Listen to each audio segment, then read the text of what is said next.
All right, so to do a Tunisian knit stitch 2 together, you want to pick up your first loop like you're going to do a TSS. So it's just front vertical bar, you're going to pick that up with your hook.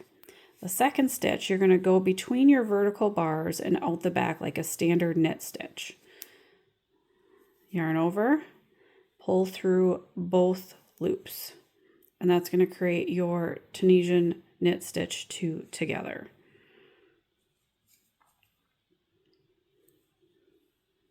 One more time. You're going to use the front vertical bar of your next knit stitch and then go between the vertical bars and out the back of the next knit stitch.